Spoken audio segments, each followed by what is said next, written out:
Family and fellow soldiers, I'm the Professor, and this is the Moment of Truth. A lot of people have been asking me about this subject, and it's one that I've been shying away from for obvious reasons, but I decided to go ahead and tackle it anyway because I saw an angle in this that I think needs to be mentioned. Now, let me go ahead and say this right off the bat. I know that the war in Israel happens to give people a lot of feelings for a lot of reasons. There are a lot of folks who feel that even though the war in Israel doesn't have anything directly to do with us, nonetheless, Israel happens to be part of the same international cabal as the United States. And if Israel is having a hard time over there, well, that's something that people look at and say it reflects on the U.S. and the current world order. I understand that, and that's certainly a valid viewpoint to have. Understand something. I'm not here to praise or condemn the South Africans bringing charges against Israel in the International Court of Justice. I'm here to say that we should take a look at it, at least for the sake of seeing it as it really is. Now, one of the things that I've noticed is there are folks who have looked at it, and even though they may not feel as if we need to be sticking our noses in it, there have been folks who have still liked seeing the image of black men standing before the world, or at least a sizable portion of it, and indicting a white government and leading the charge to prosecute them for genocide. And of course, the white media certainly has not been liking this. I decided to do some Google searches just to see what the results would be, and what I found was, not surprisingly, the white media didn't want to give blow-by-blow coverage to the South Africans' case in the International Court of Justice. But the very next day when Israel presented its defense, the white media gave that wall-to-wall coverage. Suddenly the white media was interested in this issue. Suddenly they were interested in this case when they hadn't been just 24 hours earlier. Yeah, obviously the fix is in. The white media's got their bias. If you're sitting here being critical of Israel, they're going to go ahead and bury that. And if Israel has a rebuttal, that's going to get wall-to-wall coverage. So clearly the white media is resentful of what the South Africans are doing, and I certainly don't have a problem with that. I guess what I'm trying to say is, folks, let's not get carried away here. First of all, did the Arabs ever stick up for black people anywhere? Anywhere on the planet at all? Did the Arabs ever file any charges of genocide or crimes against humanity on the behalf of any black person, any black group, or any African country? I'll wait for that answer, because I think the answer is no. Now, of course, a lot of people have pointed out that South Africa has a historical stake in all of this, or at least that's one way you can look at this. After all, Nelson Mandela stood in solidarity with the Palestinians because they allegedly stood in solidarity with him in the struggle in South Africa. That's all well and good, but when it comes to Nelson Mandela, there are a lot of people who have a lot of illusions about him. Dr. Ben and Dr. Clark told us why Mandela's release didn't turn out to be a new beginning for South Africa, but instead it was like Obama before Obama. You had a white regime pretending to be dealing with its oppression of black people by having a hand-picked candidate installed as leader. Button pushing is what it is. So Nelson Mandela gets a lot of praise that, truth be told, he doesn't actually warrant. Dr. Clark, Dr. Ben, and others wanted to know when was Mandela going to get started with doing the land transfer back to the South African people, and the answer was he didn't. So it started to become very clear to a lot of folks that maybe there was a reason why those white supremacist Afrikaners down there, and I think the Afrikaan is C-O-N, that's a reason why they didn't kill Nelson Mandela, because they had plans to use him later on. So Nelson Mandela isn't enough of a justification for this, whether people want to hear that or not. Again, what did the Palestinians or any other Arab group do for black folks in South Africa or elsewhere other than say, we stand in solidarity with you? Did Yasser Arafat or any other Arab figure go to the International Court of Justice and file charges on behalf of South Africa or anything else? I don't think so. Now, it is true that the Israelis supported the apartheid regime, and you didn't need to wait for the white media to remind you of that. I did a video essay about it several months ago when I was telling you about the Israeli Hollywood producer Arnon Milchan. Now, for the white media, this is all news, and this is something that they didn't know, and they're only now rediscovering that the Israelis supported the original apartheid regime. But if you follow the black media, you already knew about all this. So you can certainly look at this from the standpoint of a historical vendetta is being pressed, this time by the South Africans as opposed to the Israelis. They're having a reckoning of sorts, and that's fine by me. This is not me saying that the South Africans shouldn't be doing it. What I'm saying is, just pay attention to what's really going on here. Because what needs to be remembered is that not one Arab country has spoken up for the Palestinians.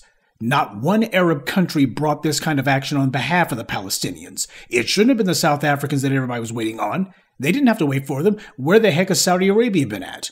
Where's Dubai been at? Where have any of those Arab countries been at? Any one of them could have done it, but not one of them has. In fact, they haven't even spoken up for the Palestinians. Not even one. Don't you find that just a little bit odd? But the Arab countries were in the slave trade before the Europeans, and they don't show loyalty to one another. That's just a fact. Those Arab countries over there, the reason they're not sticking up for the Palestinians is because they only care about trying to be the next Dubai. As far as they're concerned, they're all trying to jump on whatever that European money train might have left in it.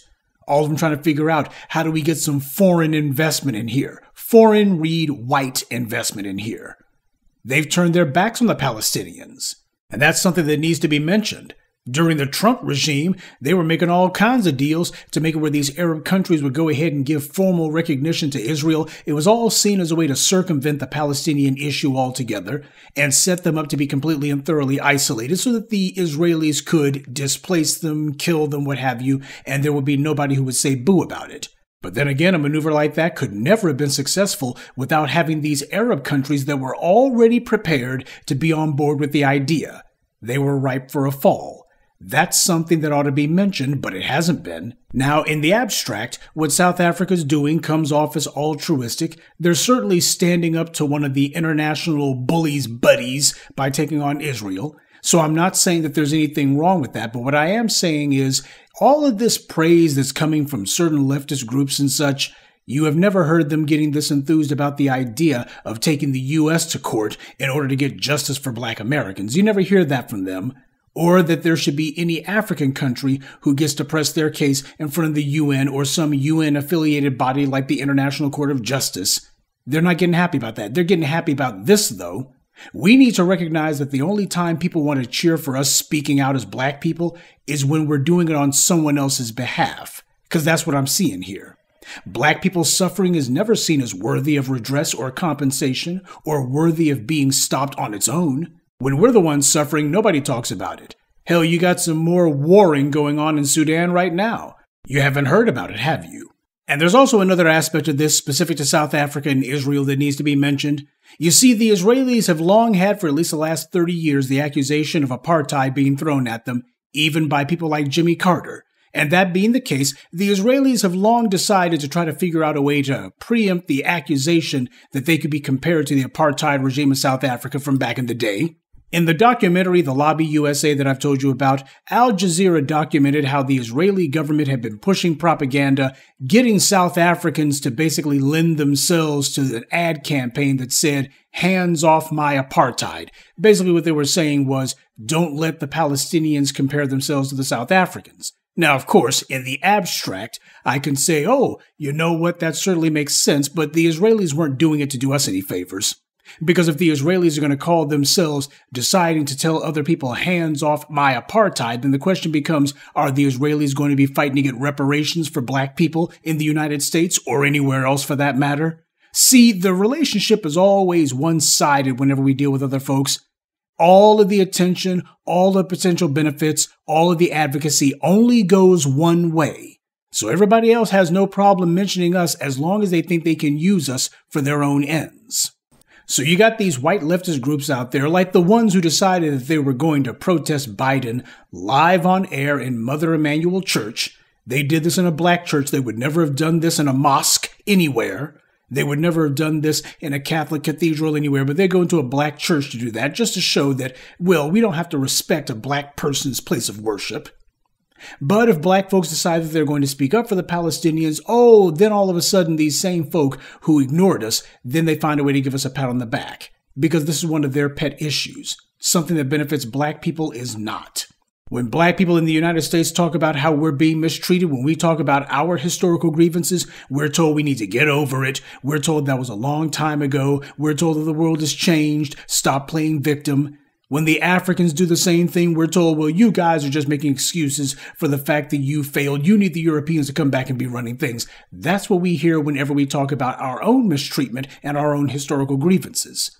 They don't want to hear anything from us. But it's okay for us to mention our mistreatment as long as we're doing it to point to somebody else's issues. If we're doing it to press somebody else's interest, then we can go ahead and mention it. And then they'll pretend as if, oh, see what those Negroes are saying over there, it's got legitimacy.